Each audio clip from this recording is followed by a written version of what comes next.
Hello everybody and welcome back to another video. In today's video, we're going to be taking a look at the latest news from the Cars Diecast universe, and for the first time in a very long time, we have some Matchbox news that I'm actually going to go over. There of course has been plenty, but I just try to fade it out just because car stuff is mostly what people come here for, and it's obviously way more exciting. But I figured that this was a big enough story that we should include it, so we'll get that out of the way. Last night, Matchbox revealed their entire 2021 line. Of course, this can change. I believe it changed in 2018. They had a few licensing issues, I believe, so they had to reschedule some of their cars, and we ended up getting a Ranchero instead of something else. So of course these could change, but I think it's really awesome. So first we're going to go over the main line, then we'll go over the opening parts. We're only going over the new stuff. So starting with the main line, I'm not going to go over the fictional lines, the originals, just because I think people mostly only care about the licensed models. So we have a 2019 Bentley Bentega, a 1957 Dodge Swept Side D100, and I'm not going to put photos of this just because I want to get this out of the way really quickly, and there's a good 30 maybe on here, and that'll take too long to edit.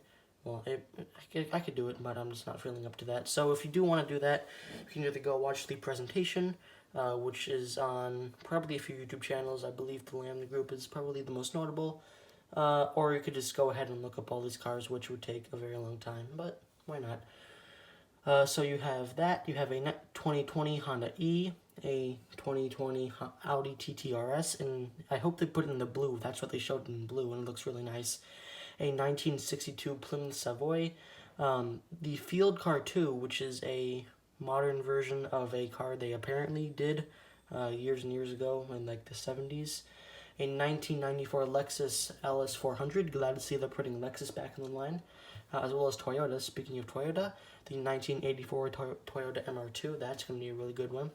A 2020 Mercedes-Benz CLA Shooting Brake, a 2020 Land Rover Defender, a 1979 Chevy Nova, a 1934 Chevy Master Coupe, 2018 Toyota Hilux, an international version apparently, a 2020 McLaren 720S Spider, a 2019 Fiat 500 Turbo, the 2019 Subaru Forester, which I'm glad to see. I've been wanting some of those Subaru, because there's so many Subarus that I see out in the world, and like Matchbox should do it. It's so easy, and they finally are doing it.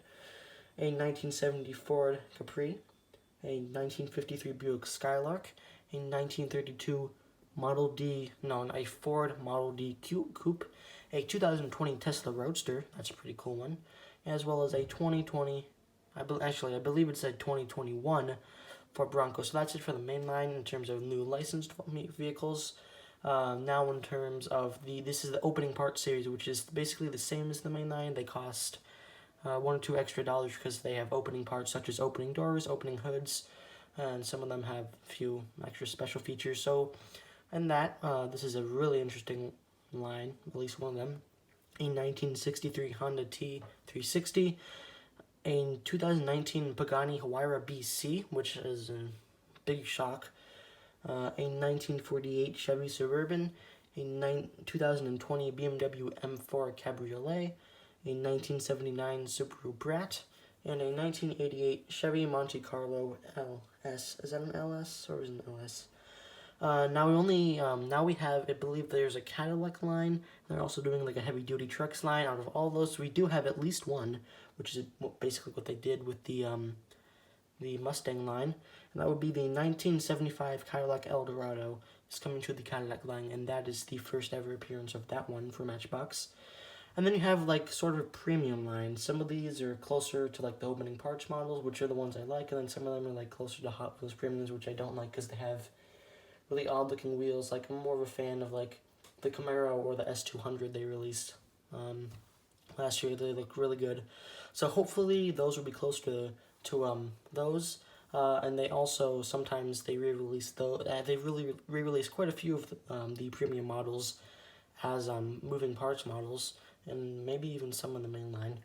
So hopefully we can maybe get some of those released as moving parts as well. So moving on with that, we have the In that line, of course, we have the 1965 Land Rover Series 2, a 1951 Henry J. Gasser, a 2014 Toyota FJ, a 2019 Nissan GTR, and a 2014 Mercedes-Benz G500 Cabrio. And that does it for the Matchbox 2020 line. Now this is an interesting story. This was about a week or two ago, and I had a friend, World of Cars Entertainment, of course. You go check out his channel if you haven't already.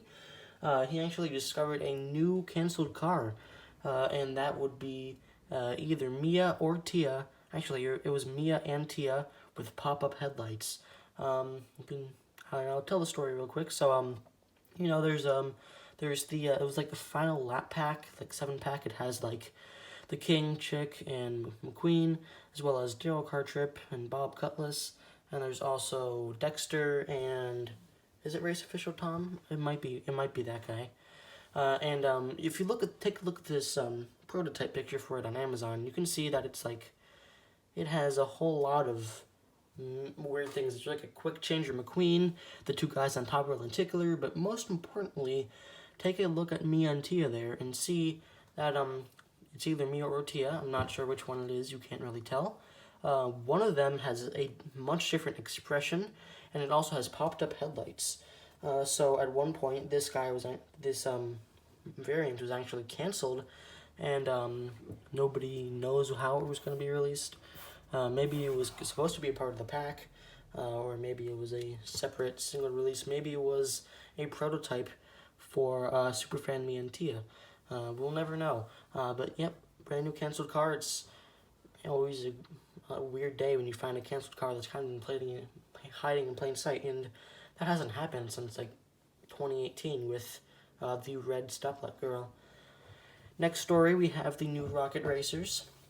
So we have Rocket Racer Leakless, which we've seen before. Now we have Rocket Racing Michael, Rocket Racing Ed, and Rocket Racing Eric. You can see Ed, Eric, and Michael packaged. Let's cycle through those, and they were found. And then I believe they have, Ed and George have been found. And then you can see the loose photos from, is it Walmart or is it not? I'm not sure. Also, I believe there's actually case content. This is just a side note. There's actually case contents of the, what were they called? What are their names? It's like the, the endurance racers. I believe there's some case contents revealed for those guys. So they should be coming relatively soon. I don't know the exact contents, although I could find them if needed. There is a new mini racer, and that is the Next Gen Vinyl Toupe. This was revealed on the the Mattel website, and you can see it's an exclusive to a 10-pack. Unfortunately, at this time, we do not know his name. However, when that pack is eventually released, we will be able to figure out what his name is if Mattel doesn't choose to just do a Next Gen Vinyl Toupe, which would be very unfortunate. Of course, we are getting some more new minis, such as Jim Maverick, Flipped Over, all those guys. Been a solid few weeks. So one thing I would like to note is that Mattel's license with cars ends in 2021. So after this year, we'll have this year. We finish off 2020 with, I believe it's the Super Chase is probably going to be in one of the last cases, according to Get Me Collectibles, who has a lot of the information on the cars cases. According to him, the Super Chase, which is the metallic transforming Lightning McQueen, he also confirmed that, will be in sometime in the fall. So that is coming relatively soon. And then we should have a 2021 line. They can do whatever they want, and hopefully it's not a repeat of 2020. And then after 2021, Mattel actually has to decide if they want to renew the license or not.